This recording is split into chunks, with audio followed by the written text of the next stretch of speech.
programme rolls out and we find more partners that we can work with in Zambia and Zimbabwe. And we hope that by 2017, 2018, we will have created, with our partner organisations, 60 children's corners. So the first two, we're already packing first libraries for the first books for the first two libraries in Tanzania. Yeah. So 10,000 books will go by the end of this year. Yeah, and they're going to, so building on what our experience, we're actually providing a core collection of 2,000 books for each of these libraries. And that's quite, that's quite a few shelves of children's books, and we hope that that's just, sufficient to just kickstart this and get it going. That's where we are with that. And finally, Book Aid's been going through another period of kind of strategic planning and visioning and where are we going. So our mission is to create vibrant libraries, to create inspired readers and to create empowered communities. And that's what we want.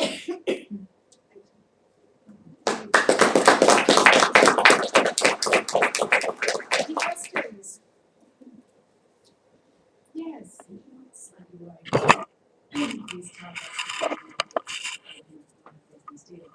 Possibly. This is a challenge.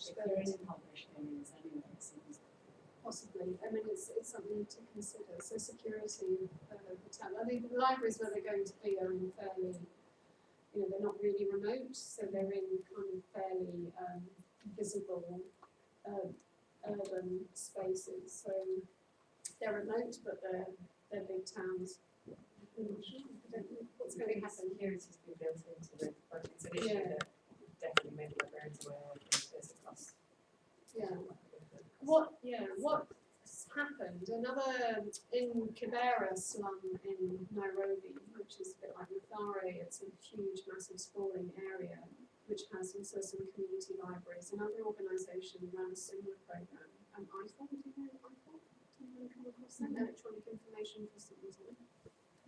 They also ran a programme using tablets, and theft wasn't a problem particularly. It was more just general breakage. So they by providing cases, and if you start off the programme by encouraging, good and responsible use of your tablet, hopefully minimise those issues. But yeah, I mean, it's just a books disappear too. The tablets, maybe this reminds me as well what you said about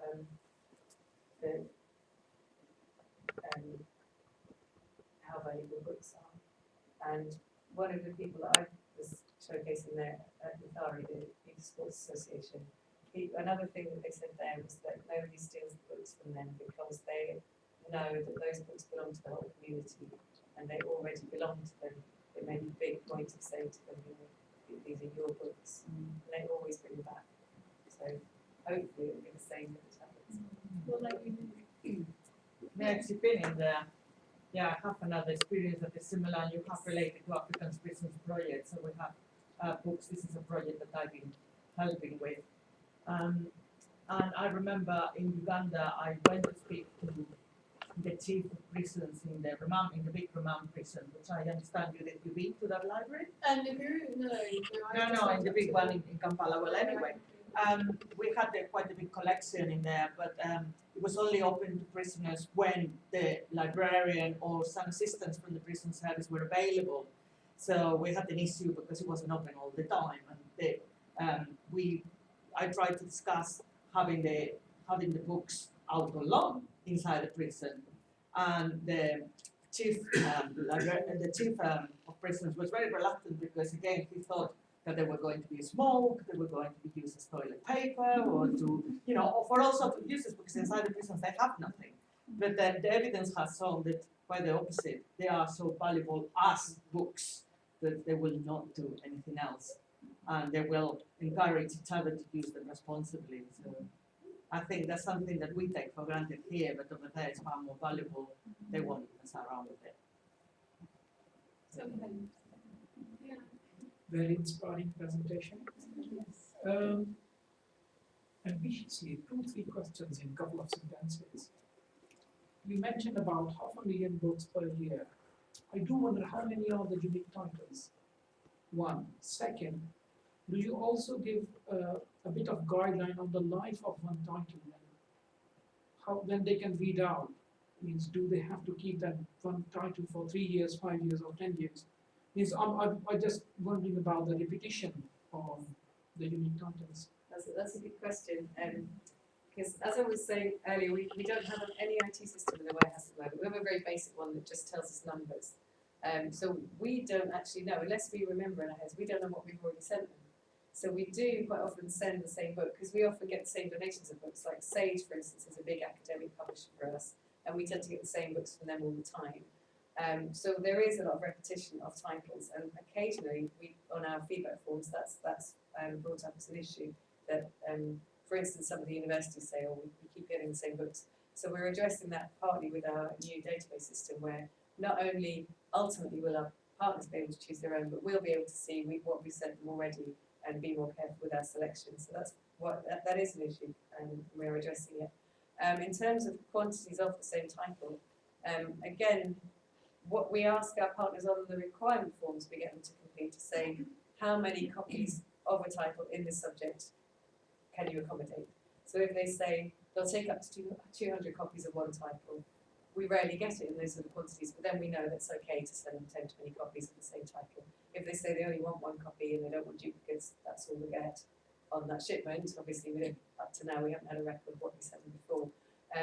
So yes, the 500,000 books is going to be less than 500 individual titles, but I haven't got exact figures on that, but there will be duplicates. And sometimes if we're sending to a community library service and they've got 10 branches, we'll send them 10 copies of each book, one for each branch.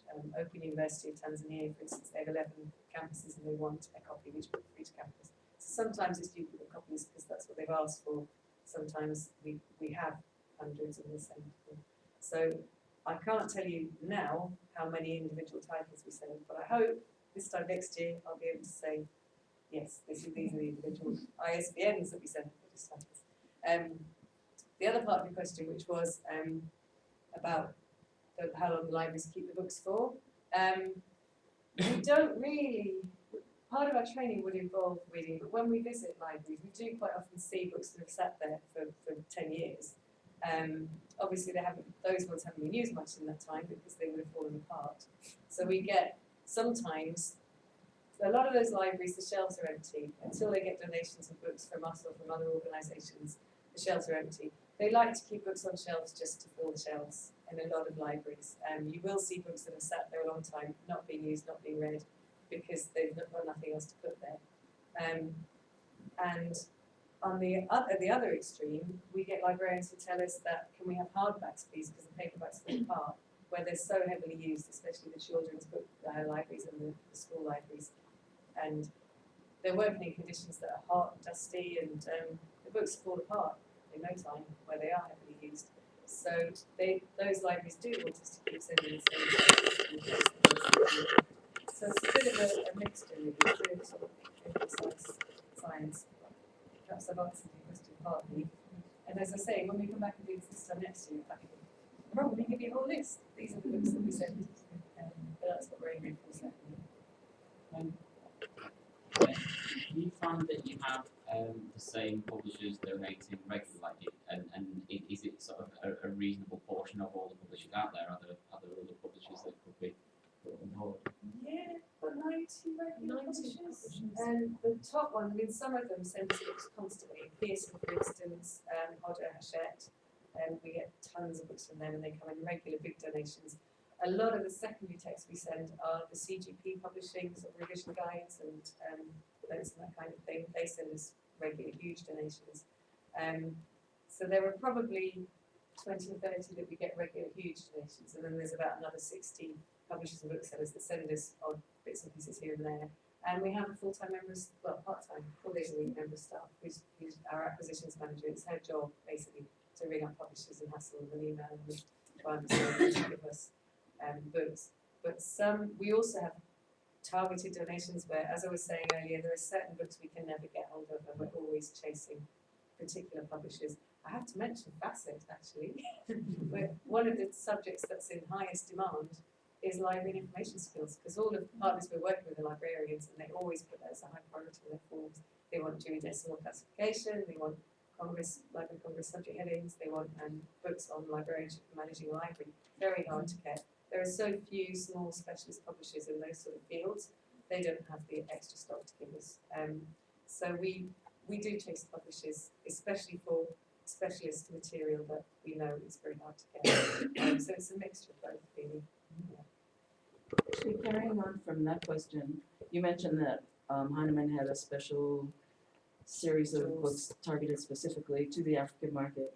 And if they are selling into that market, then if they're donating at the same time, isn't that cannibalizing themselves and cutting into their profits? That's why we don't get donations of that material. Those are the books that we buy. So when we have funding, those are the type of books that we would use the funding to buy, because we can't get donations of them. And if we're buying them, we're not committing with the sales.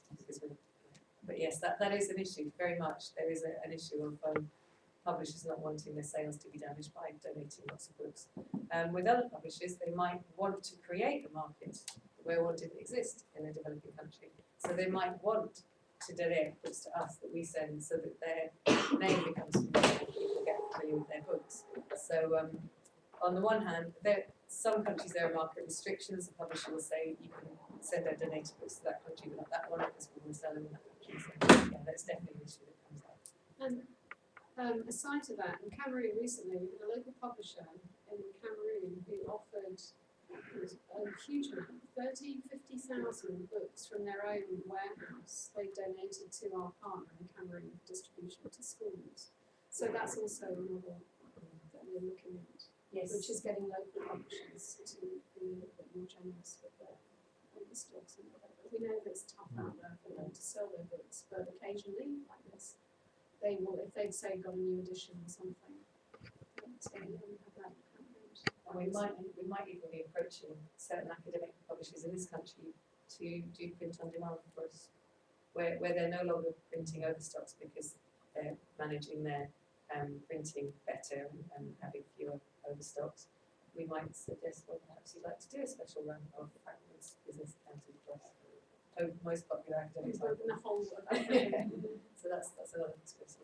So During the course of you mentioned among the recipients, hospitals, universities and medical schools. The two questions I'd like to ask. First of all, do you send medical journals?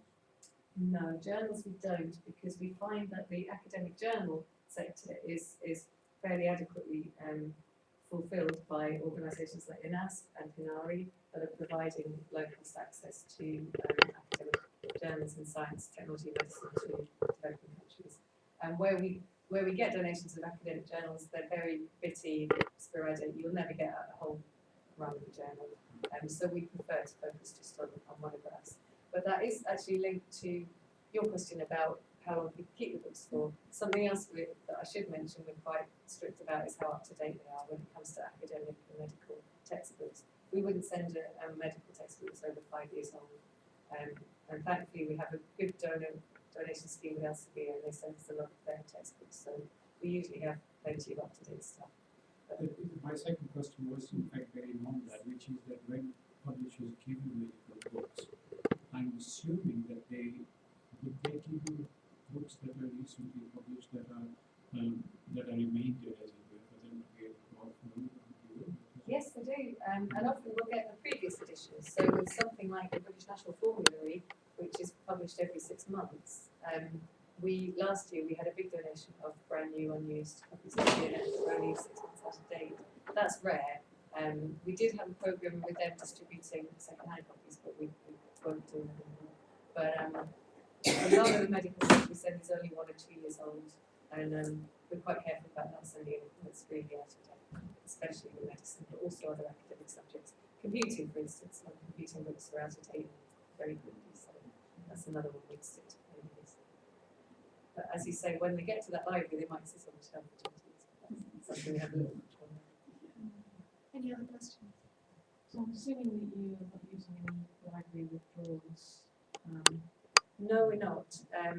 But there are A lot of libraries now send their withdrawal stock to organisations like Better World Books. Yes. And Better World Books, if you're familiar with them, is a company that takes second-hand books, sells them on the internet, and donates a proportion of their profits to literacy-related charities. We have had some money from Better World Books in the past, so that's what we normally encourage people to do with their library withdrawals, because that's a double a win-win. The books get reused, and some money goes to charities. Do you reject books for publishers, and on what ground would you reject any supplies? Well, we are very careful to ensure that we only send books that are going to be used. We don't want to be filling containers with books that nobody's going to want. So we're very careful about only sending books that are relevant and appropriate for that partner and that country. We exercise cultural sensitivity, and we wouldn't send really inappropriate or books that are going to be offensive to a particular community. If publishers are offering us books, our ideal model is when they send us a list of their overstocks and they say, what do you want? And that's what we ideally like. But not all publishers do. Quite often it's just, we're getting rid of 20 pallets of books, take them or leave them. So we'll say we'll take them, and then we'll sort through them and decide what to keep.